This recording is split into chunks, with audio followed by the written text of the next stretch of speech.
नमस्कार, मी शिवाजी काळभोर, पत्रकार सातारा.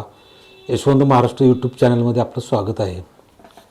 अखेर विधानसभेचे सर्व निकाल जाहीर झाले आणि त्याच्यामध्ये सातारा जिल्ह्यात महायुतीनं 8-0 असं अनपेक्षित असं यश मिळवलं. तसे हे निकाल सातारा जिल्ह्यातील धक्कादायक नाहीत, कारण याबद्दलची चर्चा आपण यशवंत महाराष्ट्र चॅनलमध्ये केलेली होती. विशेषतः कराड उत्तर, कराड दक्षिण आणि कोरेगावबद्दल जो अभ्यास केलेला होता यशवंत महाराष्ट्र चॅनलने लोकांच्यात जाऊन या प्रश्नांबद्दल, या मतदारसंघांमधील काय हालचाली आहेत किंवा तेथील लोकांचे काय प्रश्न आहेत, विद्यमान आमदारांच्याबद्दल त्यांची काय मतं आहेत, हे जाणून घेतल्यानंतर या तिन्ही ठिकाणी महायुतीचा जोर वाढेल असं सांगितलं होतं. त्यानुसार पहिल्या टप्प्यामध्ये इथं जोर वाढला महायुतीचा आणि ते आम्ही व्हिडिओच्या माध्यमातून आपल्यासमोर आणलेलं होतं. आता निकाल जाहीर झाल्यानंतर जी आकडेवारी जाहीर झाली, उदाहरणार्थ कराड दक्षिणमध्ये अतुल भोसले यांना 1,39,505 मतं मिळाली. पृथ्वीराज चव्हाण यांना 1,01,150 मतं. अतुल भोसले 39,000 मतांना विजयी झाले. कराड उत्तरमध्ये मनोज घोरपडे यांना 1,34,000 मतं. बाळासाहेब पाटील यांना 90,335 मतं, जवळपास 43,000 मतांनं मनोज घोरपडे यांचा विजय झाला.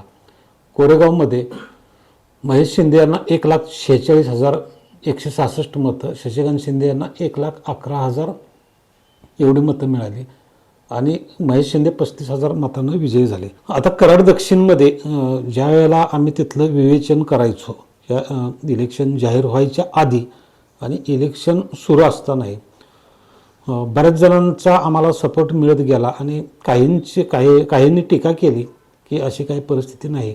परंतु आम्ही ग्राउंड लेवलवर तिथं फिरलेलो होतो आणि अतुल भोसलेंच्या बाजूने किती वातावरण निर्माण झालेलं आहे आणि वारं आहे त्याचं वादळात रूपांतर झालेलं आपल्याला तिथं पाहायला मिळालं. म्हणजेच यशवंत महाराष्ट्र चॅनलने जे प्रिडिक्शन इथल्या जागेबाबतीत केलं ते खरं ठरलं. कराड दक्षिणचं वर्णन करताना आम्ही इथं पृथ्वीराज चव्हाण का कमी पडत आहेत किंवा अतुल भोसले का वाढत आहेत याची कारणंही विशद केलेली होती.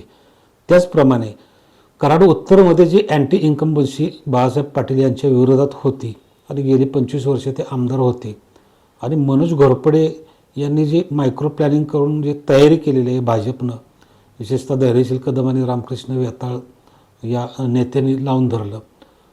यामुळं या दोन्ही मतदारसंघात कराड दक्षिण आणि उत्तरमध्ये परिवर्तन झालं आणि ते नुसतं काठावरचं किंवा असं काही झालं नाही, तर ते निवडणूक एकतर्फी झाल्यासारखीच झाली असं म्हणावं लागेल.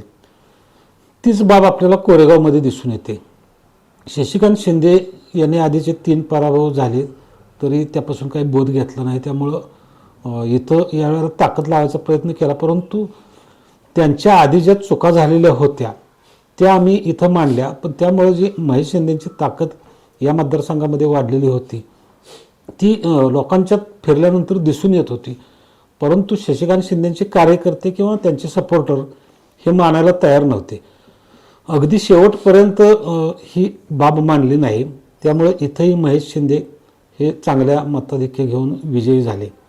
आता हे 3 मतदारसंघ शिवाय जिल्ह्यात जे महायुतीचे आमदार आले, विशेषतः कराड दक्षिण, कराड उत्तर, कोरेगाव आणि सातारा, हे 4 मतदारसंघ असे आहेत की जिथं उदयनराजेंचा करिश्मा चालतो. जास्तीत जास्त सातारा आणि कराड उत्तरमध्ये, कोरेगावमध्ये पण त्यांचे चालते. परंतु उदयनराजे यांनी कोणताही म्हणजे श्रेय घेण्याचं असं दाखवलं नाही की मी यांचं श्रेय घेतोय किंवा हा त्यांचा मोठेपणा म्हणावा लागेल. याचबरोबर महायुतीचे जे समन्वयक होते जिल्ह्याचे, सातारा जिल्ह्याचे समन्वयक सुनील काटकर यांनी ज्या सर्व बाबी जुळवून आणल्या जिल्ह्यामध्ये, त्याचा त्यांना एक मोठा फायदा झालेला दिसून येतो. आता सातारा किंवा कराड आणि कोरेगाव उलथापालथी झाल्या त्या कराडमध्ये, कोरेगाव आणि सातारामध्ये झालेले नाहीत. परंतु एकंदरीत जे जिल्ह्यात या तालुक्या म्हणजे कराड दक्षिण आणि उत्तरमुळे जी ताकद वाढलेली आपल्याला दिसून येते की तिकडं राष्ट्रवादीचा आणि काँग्रेसचा सुपडा साफ झाला आणि याचा जिल्ह्याच्या एकंदरीत राजकारणावर स्थानिक स्वराज्य संस्थांमध्ये मोठा परिणाम होणार आहे. यात मग तुमच्या जिल्हा परिषदा आल्या, शिवाय पंचायत समित्या, जिल्हा बँक आली, त्याच्यानंतर बाजार समिती आल्या आणि स्थानिक लेवलच्या ज्या खरेदी विक्री संघ किंवा कारखाना एखादा असू शकतो. उदाहरणार्थ कराड उत्तरमधला जो सह्याद्री साखर कारखाना आहे ते लढवण्याची घोषणा मनोज घोरपडे यांनी केलेली आहे. आता या सगळ्या पार्श्वभूमीवर जिल्ह्यातली ताकद कमी झालेली असताना राष्ट्रवादीची आणि काँग्रेसची, शरद पवार गटाची, आता या कराड तालुक्यामध्ये किंवा कोरेगाव तालुक्यामध्ये इथं राष्ट्रवादीचं काही जास्त चालेल असं वाटत नाही. या पार्श्वभूमीवर पृथ्वीराज चव्हाण किंवा बाळासाहेब पाटील यांची काय भूमिका राहील आणि त्यांची पुढची वाटचाल कशा पद्धतीने सुरू राहील, ते कसं काय राजकारणात करतील असं पाहावं लागेल आपल्याला. परंतु हे जे 3 आमदार आलेत कराड, उत्तर, दक्षिण आणि कोरेगावमध्ये रिपीट झाले महेश शिंदे, या तिघांना यशवंत महाराष्ट्र यूट्यूब चॅनलतर्फे हार्दिक शुभेच्छा आणि त्यांच्याकडून या जिल्ह्याची किंवा या मतदारसंघातील लोकांची जास्तीत जास्त सेवा करावी असं अपेक्षा व्यक्त करतो आणि संपवतो. धन्यवाद.